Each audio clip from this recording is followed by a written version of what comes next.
Motivation Monday is here yet again. Every Monday we have conversations with different people who have overcome different issues in their lives, or people who are doing something to give back to the community. Stories that inspire you and motivate you and encourage you to be all that God has called you to be. This morning is no different. We get to hang out with a young man who has quite a story to tell, and I know that his story will be a blessing to you. Saleef Nyambok, how are you doing? I'm great, actually. Karibu sana, it's good to have you. Asante sana, it's great to be here. Yes. It's my first television interview. Really? Yeah, I'm just in awe at the everything that's going on. It's brilliant. Wow. I'm excited to have you. Can't wait to hear your story because you have quite a story to tell. Losing everybody and finding yourself. Yes. That's quite something. So let's go back to your early years, how you grew up and where you grew up. How was life then? I would say I was pretty fortunate as a child because I grew up in a quote-unquote middle-class kind of environment. So I stayed somewhere near Imara Daima. I went to a school nearby, which was Riara now at the side there. Yeah. So like growing up, I wouldn't say that I had so many issues as such.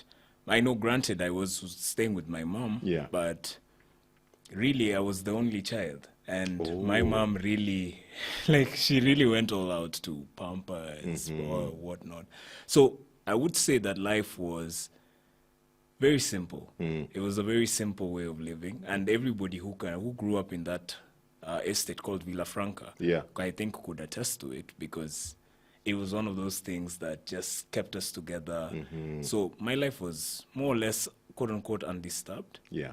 But, subconsciously at the back of my mind, when I was growing up, I knew that initially when I was a child, I knew that my dad was somewhere else. And when you tell a kid that your dad is in another country, any other country outside Kenya, at that point, it was looking like America. Nimbali, yes, those buildings, the ones I see on movies. Yes. So I was like, okay, cool, it's fine.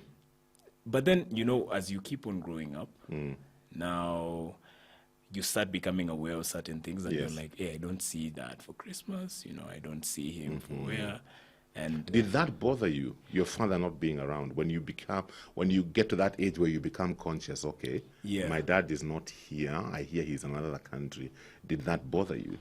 It did. I think I became aware of it when there's a time I did a trip. My first time going to Uganda was when I was around 10 years old. Okay. So from class 1 to class 3, I had not been seeing him, I had just been talking to him. Okay. Or you used to call? Yeah. Okay. And then kuna kidogo I went there to Shags now, like twice. But Shags is UG?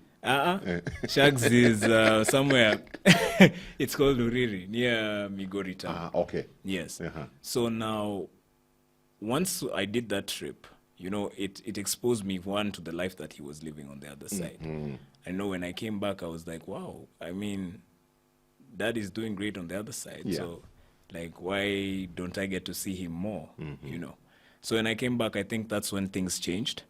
Then, around 11, 12, 13, now I became aware that, okay, my parents are apart. This is how things are. And yeah, it used to be one of those, quote unquote, but it was still very seldom speaking here and there. Yeah. But at least during primary, it was kind of there. Okay. So I wouldn't say that I really had time to really get to know my dad, which made me now become very close to my mother. My mom was my friend, Yeah. Is that why you call yourself Rispa's son? Yeah, to some extent, because she was really my rock, my role model. I think she influenced a lot of how I did my things, even as a young kid. Okay. Because I read hard, I wanted to make her happy. Ulikuwa chopi? Boss. You don't know. Okay, nice. Yeah, so I actually, I'm fortunate that I did well in school. And it made me happy to know that I was making her happy, because I could see Mom, she was struggling to try and get some of these things on on the table.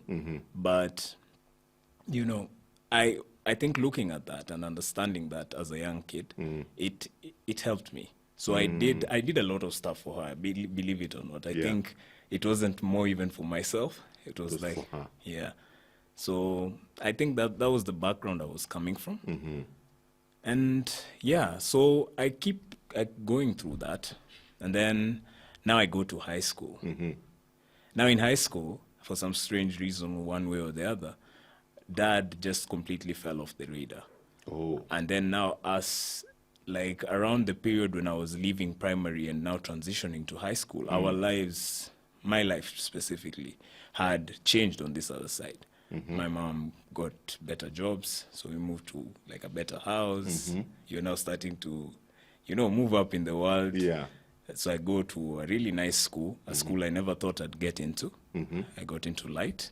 And yeah, there we were. So I just keep on going with the flow of life and everything. And I don't really let it bother me. But like, I think in high school is when now I started to get a bit flustered because I mean, I'm a young guy and I really liked a lot of music. I used to listen to hip hop quite a lot. Yeah. And these themes were reflected a lot in that kind of music. Yeah. Yes. And so many of them were talking about how they were also, they didn't have good relationships with their fathers and whatnot. So, it started to get to a point where it would trigger me. But yeah, it didn't let it bother me as such because, I still had, like I said, we had come up a bit. So I had a lot of distractions, more friends. I think this new environment. So I'd hung out a lot. I was always a guy to do like events. Yeah. Whenever the holidays would come, I really fell in love with music at that time. So I used to make a lot of music and, so I think moving from that during that period is when now, I got to experience some quote unquote one-on-one with Mom. I feel like we never really got to the point where we could have some candid conversations. Yeah, but at least we were able to touch on a bit there because sometimes when we'd go somewhere, we'd go with her and she'd share that, when I was at this point, these are the experiences I went through. Or there's a time she had asked me whether I had a girlfriend and I was like, no, not really. I'm struggling in that sector to be sincere. Yes. So, you find yourself like, I think that was the time we had our bonding. And I forgot about this other side for a while. So 2015 comes. Mom just suddenly falls sick. Like the previous year, compared to 2015, almost seems like worlds apart. Wow. Because it was, we were high, and then all of a sudden, Mom now is bedridden. And now I'm in Form 4. So a good percentage of the time I'm not spending with her. Yeah. And, once she went through that.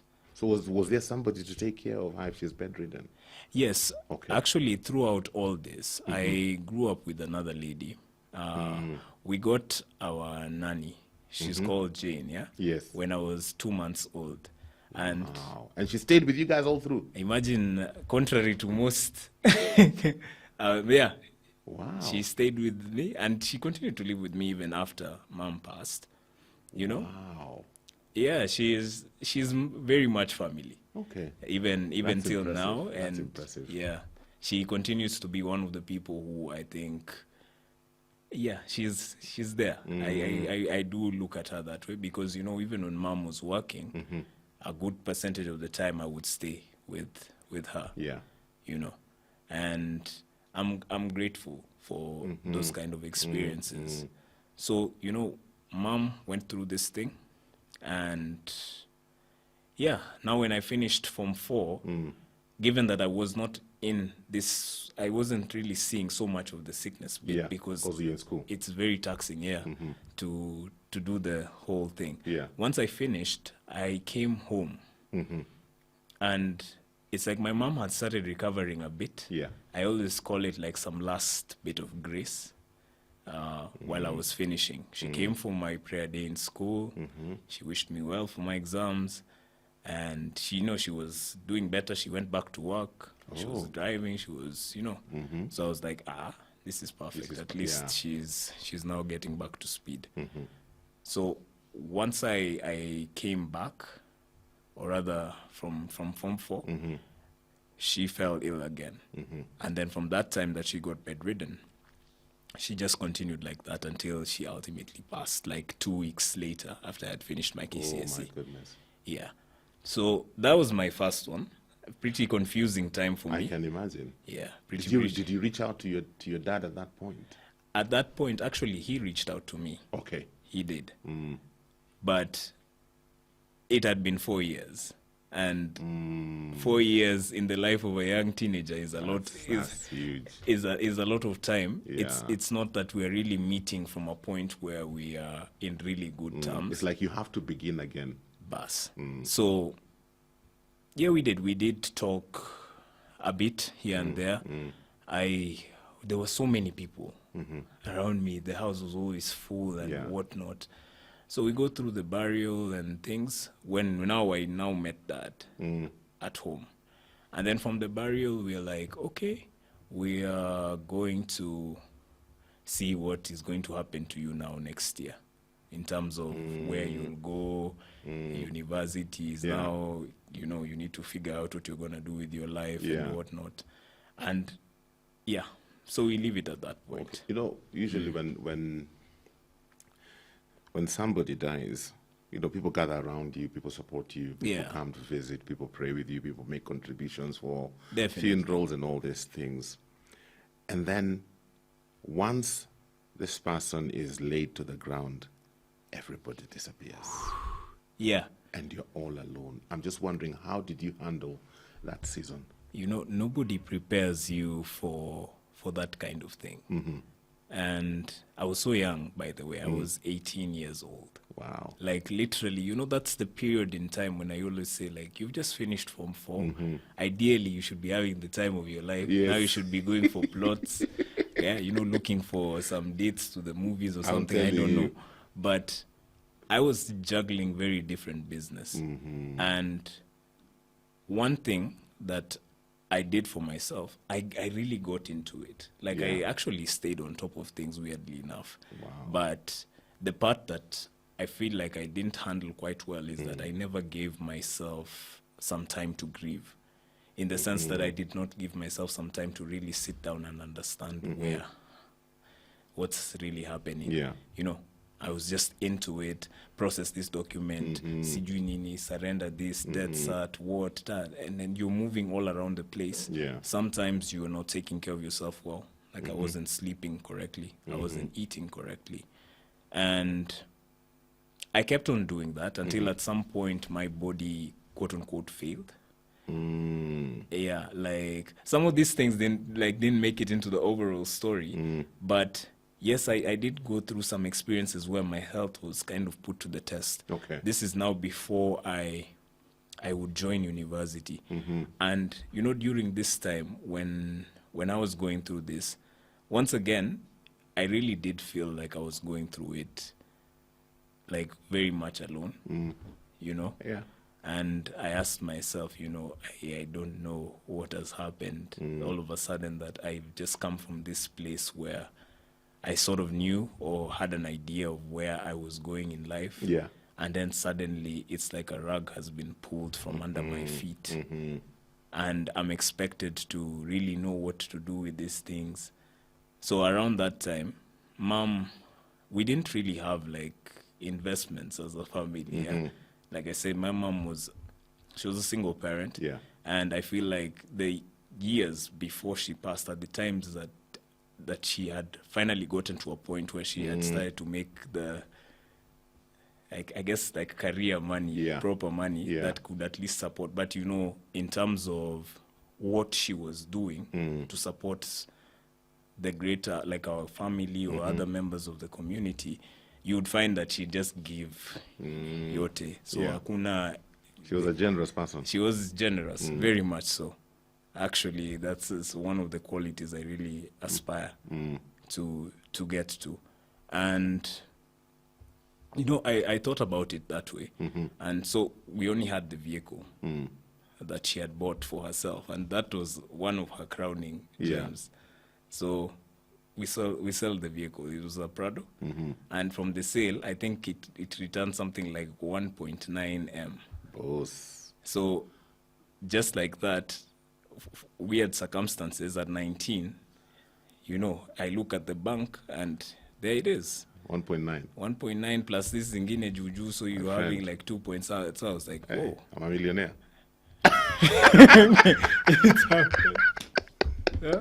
You're like, I can imagine at 18. Imagine. That's a lot of money. It's a lot of money.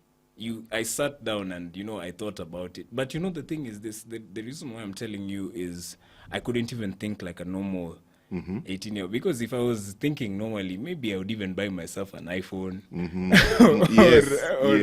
Yes. Just something, some gadget, something, somewhere, maybe you wouldn't have felt it at that time. But in my head, I was thinking, this is the only thing that I have between me and ground zero. And, I still was thinking a lot about our nanny Jane. She was also left in a very tricky position because she literally didn't have anything to fall back to, And I'm talking about no plans for retirement. She was already elderly. So when I was trying to think about it, I was like, there's no way I can, look at a situation where I can leave her aside and continue to do my things, because it wouldn't just work out. And especially at this time that she has also lost somebody that she cared about. 20 plus years staying with somebody. Yeah, that's family. Arguably, she stayed with mom more than even I did, because I'm in school, Yeah. And she nursed her. She took care of her when she was ill and everything. So that was the kind of environment that we were coming from. Okay. So we'll talk about talk about what transpired. What did you do with that money? And how did your life change from that point? Because now it's like you're all alone. Your mom is no longer there. Did you now have to reconnect with your father and form stronger ties with your father, or how did that go? We'll look at that shortly. It is all about losing everybody and finding self. That's what we're talking about today. If you have any questions for my guest this morning, feel free to send it in via text on 20316 or WhatsApp on 0786316316. It's Motivation Monday. We get to hang out with Saleef Nyambok, sharing his journey and his story with us, losing everybody and finding self. So back to your story. I've got Liz in Dubai who's listening in. Yes. She's saying she's being encouraged by your story. So here you are. Mom is already buried. You've sold the car. You have this money in the bank. There's this other lady you also have to consider and think about. Yeah. Your dad was there for the funeral, right? Yes. So what happens after that? Do you go with your dad? Do you stay here? What do you do? You're only 18. Now, that was the challenge, believe it or not. And, the factors that I was thinking about are kind of what now affected how I was able to now, like almost relate with that at that point. Because, Dad had the idea that, I should leave and just go to Uganda. With him? Yes. Okay. Because he had been based there. It would have been easier. But like I said, and these are some of the things that happen to people in life, and especially as a young man, I felt like I was presented with a choice. And I felt at that time that I needed to take care of my auntie. So when I did that, I think I just decided to do it. Yeah. And now, by doing so, Dad also, I think maybe tukakosana, akasema, maybe this guy, we just give him some space. So now I ended up almost operating solo. And, at that time, I didn't really think much, because I thought that from what I was doing, that I had the rationale behind it, you know. So I get into university. Once again, I'm doing all these things, quote unquote, just exploring the world through what it is I'm thinking directly. I get into uni. I had always, like I said, I loved music. Yeah. And I have a passion for journalism as well. So what I wanted to do was get a career that would keep me close to it. So I was thinking maybe radio, and that's what I ended up choosing. Okay. So I get into USIU, and yeah, I continued living like that for a long time. So now I'm assuming the finances you are able to get from the sale of the car are what's sustaining you through this. Yes. Even the uni fees and everything. Everything. Okay. So it's a lot of money going out, but you realize that it's nothing coming in. Yeah. I'm not working. Yes. I'm not investing in anything.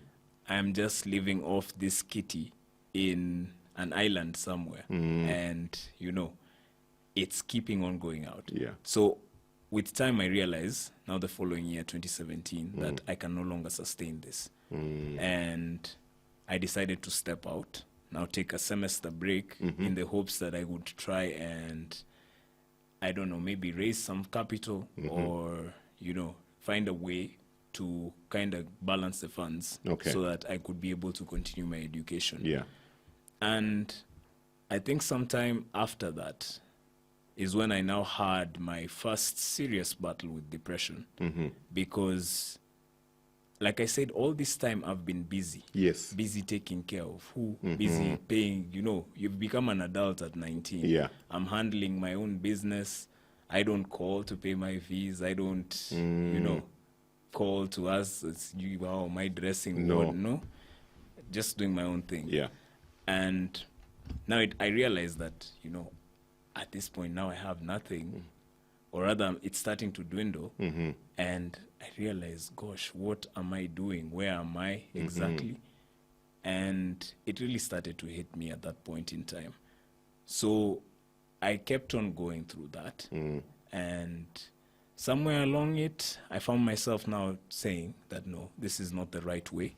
And I need to try and somehow reach out to Dad. Yeah. And find a way in which we can make peace.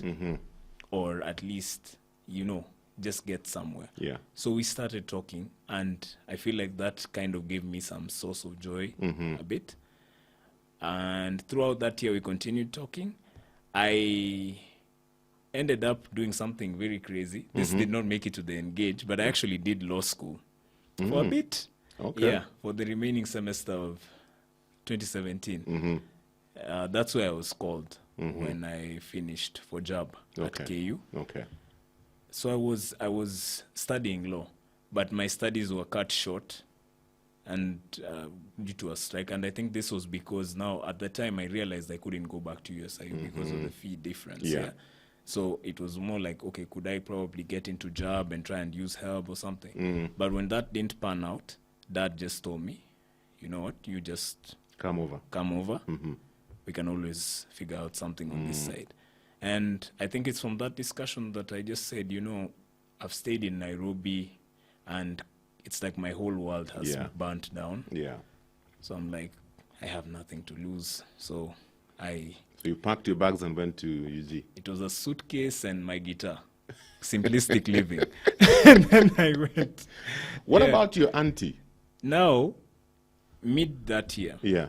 At some point, we had stayed together about a year and a half after my mom had passed. Yeah. And from what I used to give her monthly, I told her, I explained to her at some point that, you know, I'm at a point right now where I can't keep on taking care of you. So, and she really understood because it's not like she was living with me.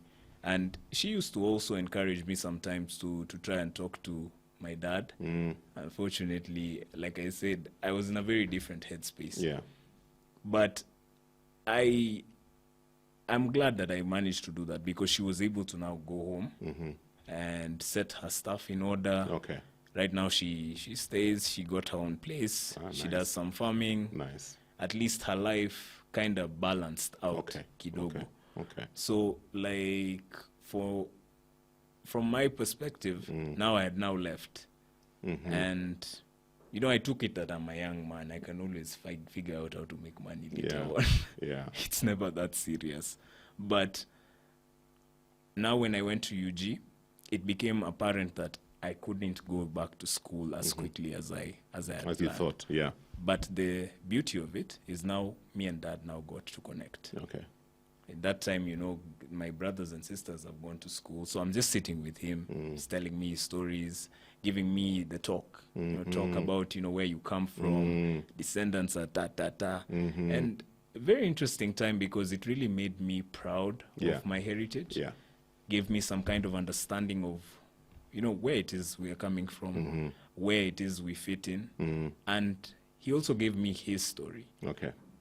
How he decided to leave Nairobi, why he decided to leave Nairobi, some of the challenges that he went through here, and some of the ways that he also came up here, you know, as a young man, which is a talk that I don't think I had ever gotten from like a parental figure, and especially a male parental figure. I had not gotten that kind of, you know, at least not in that kind of detail that would help you navigate as a young man. And I was grateful for that. Okay. So did your relationship grow? Did it become better? You know, how did that work out? 2018, it was great. That period, like I said, we did get to know each other. And we left things at a very good place. Okay. So something happened that I had to now come back to Nairobi. And it was more or less because of this period of not being able to go back to school.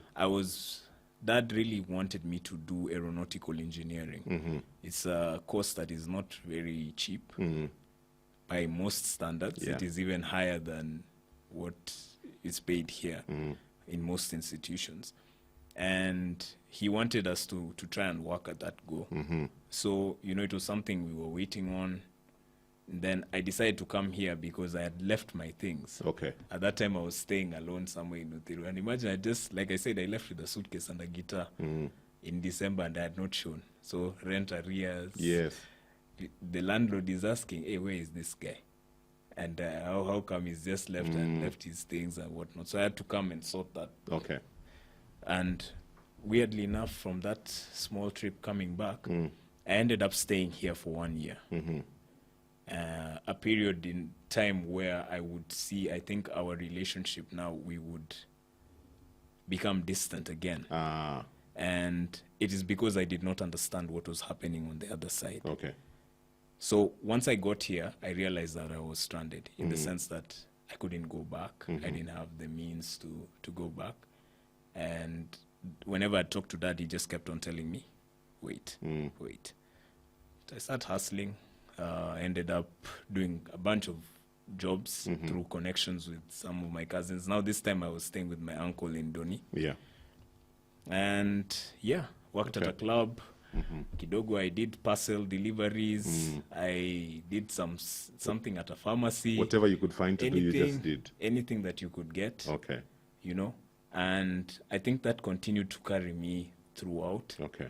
But, you know, once I got back, now this is around April.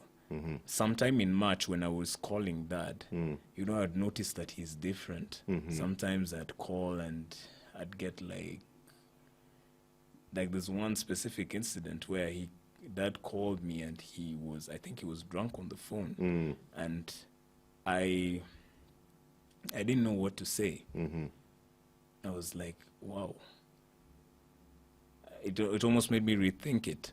So now I decide to go back. I that had always been in my thought process. I think from 2017 when I decided that I need to make this work because I don't think any other road will open. If this is not right, does not align. I actually don't want to be on a road that does not have this aligned because he's my only parent remaining on this planet. That's how I was thinking about it. At this point in time, still, I was attaching, you know, value so much to other people. I had not yet discovered that, you know, I'm Saleef and this is what I want to do. It was still so much, you know, I I need to do this because I know I'm doing it for him. Yeah.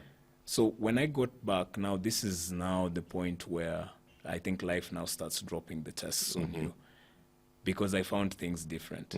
The dad that I left in 2018 is not the one that I found in 2019. What was different about him? He had become like, he was almost aloofish. He wasn't really talking much. And he would, like I said, every night now, you know, before, when I was there, we would walk at night. Yeah. We would actually take time, spend time together. Yeah, and it's nice. I don't want to act like I'm some nini because I'm a man that people are not supposed to. No. It was nice spending time like that with my dad, walking around, just having nice chats and stories. So now at night he would just leave the house. And, you know, at some point I realized that I was there with my brother as well. He had not been able to go back to school also on time. So Dad would just leave, and then when he'd come back, sometimes he'd come back when he was really, really like wasted. And, you know, it was a repeated thing. Okay. I'd understand if it was a 1 or 2. Yeah, but this is daily. I'm sure that put a lot of strain on this relationship. It did, and especially because even the last year, the years that we spent apart, was not a very easy time for me. Yeah. In the sense that, you know, you were stranded, and while you're doing all these things, you're asking yourself, but why am I living like this as if I don't have someone? Is it something I did? Is it you know? And you're also left at a point where you don't really understand what's going on. Yeah. And yeah, gradually that ate at our relationship. So I was going through a lot. Once I got there, I didn't have a phone, like a smartphone or anything. Yeah. So I was cut off from Nairobi and its environs and my friend and everything, even socials. So I was just alone with my thoughts. Yeah. Now that started to become a bit destructive. So I think now, going from that, it kept on eating at me. And, you know, I'd ask myself, you know, why is he doing this? What is he thinking? What's going through his mind? And now it started becoming painful. I was like, why did I come here? You know, at least in Nai, I could have been, I'd have so many ways to escape. I'd decide to go for a sleepover at my friend's place if I wanted to get away from home. But here now I was stuck with him, and I'd have to relive this. Okay. Yeah. Let's fast forward this story a bit, because I don't want us to leave it hanging. We have a couple of minutes before our time, Quishas. Yes. I'm just wondering, so what did that culminate to? Because it seems like it's just going from bad to worse to worse. What did it culminate to? So once we go through that year, a very difficult year, I would say, Dad finally manages to take me to school. And I feel like that's the thing that he really wanted to do. There in Uganda or back here in Kenya? There in Uganda. Okay. We had gone through it. Now, when I couldn't do aeronautical, it was like, you just, any science course, get in. At that point in time, you know, I didn't even want to fight. I was like, fine, industrial chemistry it is. Yes. Let's go do it. I'll proceed with the way that you say. Once I got in 2 weeks, he passes on. Ooh. So what happened? Was he sick? What happened? Yes, apparently he passed from dilated cardiomyopathy. Wow. This is a condition where your heart, over time, the left ventricle, the one that pumps blood around the body, it dilates, so it's not able to pump blood around. Okay. So your system kind of shuts down by itself. It's a condition that is also triggered by some other things. Okay. Alcohol being something that is also included. Now, this this experience now changes how I think, because I realize that even after all that struggle, it still has not gotten better. Yeah. Now, oddly enough, I get closer to God during this period. Yeah. I actually did start reading the Bible, and I picked on characters my best was Job.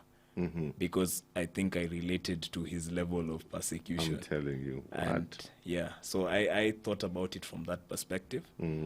And when I saw how he handled himself through it, and the more that I kept on interacting with that, I think that's when I was able to really start honing in on my faith. And yeah, I also found another book, one of Dad's old books, called Undercover, by John, I think it's John or Joan Bevere. John Bevere. Yeah, John Bevere. Yes. So it talks about like us finding faith, you know, amidst these struggles. And I think that book really helped me because it assisted me know how to serve. Okay. And now from that point is when I think I made a decision that I don't want my life to just be something that, you know, this has happened to me and then I don't say anything about it.